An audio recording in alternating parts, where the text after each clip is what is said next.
The man from the opera box was Thomas Gallier. She was certain of it.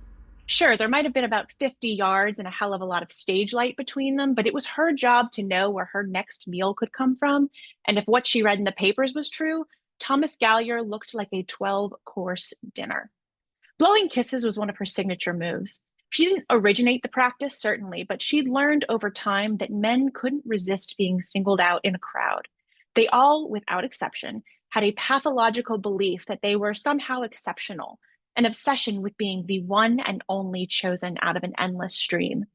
So it didn't surprise her when there was a knock at her dressing room door. In fact, she was waiting for it, expecting it. She would have been disappointed, maybe even devastated, if he hadn't come. Hey, Evelyn, a gruff-voiced stagehand called. You've got a visitor. For a moment, she considered how to play this. She'd entertained plenty of men in her dressing room before, men who would go on to buy her furs, take her for dinner and dancing, or to introduce her to other men who could get her bookings. On those occasions, she played it all very cool, very coy, very refined, almost aloof. But lately, those meetings took up less and less space on her social calendar, and she couldn't remember the last time any of them had wanted to continue their dalliances in public. Of all the men she'd met, none of them had ever been in a position to help her quite like Thomas Gallier. And considering the holes in her stockings and the sprawling emptiness of her future, she didn't have time for subtlety. A handsome gentleman caller, I hope, she crooned. A beat of assessment from the other side of the door. He's all right. Evelyn knew that wasn't true. Thomas Gallier was one of those rare creatures of the Manhattan jungle, a genuinely good-looking man of means. Most wealthy men Evelyn would characterize as interesting to look at. They were fine enough on their own, but it was the gleam of gold watches and pearl cufflinks that really made their features shine. Thomas Gallier, on the other hand, would have been the handsomest ditch digger just as easily as the handsomest millionaire. There was a marble quality about his tall and built frame. His smooth features, too, were worthy of Michelangelo. His dark hair hung slightly roguish across his forehead like a painting of a tempting devil. Well, can the gentleman wait? I'm afraid I haven't a stitch of clothing on. A lie. With a robe thrown over her costume, she was as close to fully dressed as she ever got backstage, but no harm in giving him a little bit to chew on before he entered her den. A moment later, she crossed the door and peeked it open, intending to only give him a brief look at her to heighten the suspense. Unfortunately, something infinitely more devastating occurred. She realized he was even more handsome up close than from afar, a little tired maybe, but with crystalline green eyes that could make you believe he loved you and only you right there on the spot. The kind of handsome that made knees weak, the kind of handsome that could be very, very dangerous to a woman like her. Miss Cross, it's a pleasure to meet you. He started out innocently enough, cordial, refined, even professional. That deep English accent of his didn't hurt matters. But then his eyes traveled down, down, down the nearly bare curve of her shoulder and southward to more exotic locales. The pleasure's all mine, Mr. Gallier, he said, his eyes snapping up and his body coiling in that practiced rigidity so common in the higher quarters of society. Thomas Gallier. That's right, she said, ushering him in. I think I read something about you in the papers. Gallier chuckled. Nice smile, though she wasn't sure it was particularly genuine. I can assure you anything you're reading there is a pack of lies.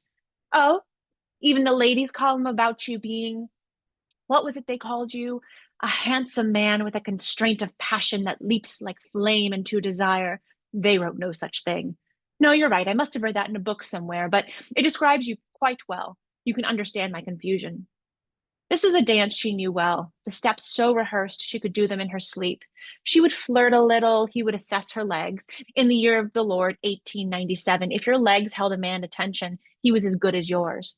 And then they would get down to the particulars of their exchange, her company for his help, in a polite, roundabout way that left both of their consciences clean. But Thomas Gallier didn't fit the mold, not the way she wanted him to. Standing near the door as if waiting to bolt, he stood out like a gray rain cloud amidst her wardrobe's frilly feathers and palette hues. As a partner in this dance, he stumbled, never quite committing to her tempo or letting her lead. Strange that. Men were often so happy to be lured to their own destruction. Gallier cocked his head. Do you think you're flattering me? Is it working? I can assure you it's not necessary. Flattery isn't ever necessary, Mr. Gallier, but I find it's a bit like alcohol, good for lubricating all sorts of interactions.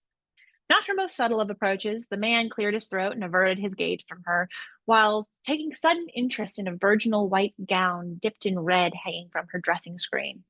Speaking of alcohol, she said, when it became clear he'd lost his words, maybe we could celebrate your visit with a glass of champagne. I'm not one to drink. Shall we sit then? I would prefer to stand. Damn him. Now he was making her stumble. Time for a new approach. Well, then, do you mind if I sit? By all means, he said, flat but polite. With his attention elsewhere, he freed Evelyn to situate herself on the chaise lounge stretched across the far wall. The long and the short of it is this, Miss Cross, he began, still directing his speech at the gown instead of her. Did he know she'd once gotten a ticket for indecency for performing in that gown? That her writhing in the role of a sensual Salome had popped one of the pearl buttons down the front, exposing her superstructure to the entirety of the Atlantic City Theater's audience? Surely not, or he wouldn't have been trusting it to keep his eyes pure. The Empire Theater is opening in 3 weeks. I've my pick of performers, mind you, and there's plenty of remarkable talent in the city, no doubt about it. You should see them coming in and out all the time, audition after audition, acts of the highest caliber. I have no doubt. His gaze flickered to the mirror, which lined the room's longest wall and gave a full view of everything he'd been unable to see with his back turned. His words fell out in a tumble then, rushing to end this interaction before he could fall into her trap. Poor thing. Didn't he know the only way to defeat temptation was to succumb? But after some deliberation and a considerable amount of thought, I believe you would look just fine on the Empire's marquee. Just fine? As I said, I have my pick of performers, so I won't be hardballed, but if you're interested, I could offer you a fair wage, top billing, and why are you sitting like that? In a blur of a man, he turned on his heel to give her just what she'd wanted, his full attention. His full, lustful, frustrated attention focused squarely on her body. Arms raised up over her head in a lazy repose, she propped herself up on a pile of the chaise longue's pillows so her gorgeous breasts, straining against her corset, were the most pronounced part of her. Everything else, from her bare wrists to her stocking-clad legs, were sprawled and open, ready to receive. She didn't flinch from his gaze. Because I want you to see me sitting like this, she said. Wordlessly, his eyes traced her waiting form, then made the return trip back to her lips where they settled. Miss Cross? That was a question. Mr. Gallier? That was an answer. I've offered you what you want, he said, words shaking from some unseen effort deep inside of him. You don't need to do this.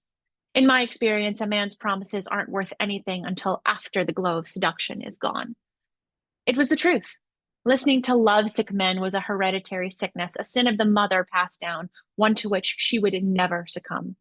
She needed something from him. She was going to do what she needed to get it.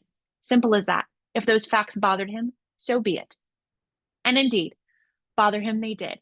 He flinched. His face turned to stone. Miss Cross, I should like to make one thing perfectly clear. I do not mix business with pleasure, no matter how much I may want to. Tomorrow, I will be at the Empire on 34th Street with my associate to see your act promptly at noon. Is that understood? She blinked. Sure. And one more thing. Yes? Maybe she imagined it, but she was certain the lines in his face softened. Just barely. Just enough for her to notice. Just enough to give her hope. This isn't you. I don't know who exactly you are, but I do hope she shows up tomorrow instead of whoever this is. With nothing else to say, the man departed. Evelyn listened to the sound of his footsteps carrying down the hall. Then she raced to the window to watch his figure eventually exit the theater below and enter a waiting carriage. It was only when that carriage disappeared into the sea of Manhattan streets that she finally slumped, letting her mask slip. At first there was anger. How dare he lecture her about who she was when they had only just met, when he didn't have any idea of her life or her character outside of a few moments on the stage. She was used to patronizing men, but somehow Thomas Gallier's condescension particularly stung. But it wasn't just his condescension, she realized, looking up at that cursed Banting's advertisement now lit by a pair of spotlights in the night, because under her anger there was pain. He didn't want you. That pain said. He rejected you because he didn't want you, just like everyone else in this city lately. She re-examined every moment of their encounter, scanning for anything she'd done wrong, any misstep she'd taken, but it all kept coming back to that little insecure thought. He didn't want you. That was until she remembered something. something she'd missed during that first run of their little drama, something that made her think all hope wasn't lost for him, for them, after all. I do not mix business with pleasure, he'd said, no matter how I may want to.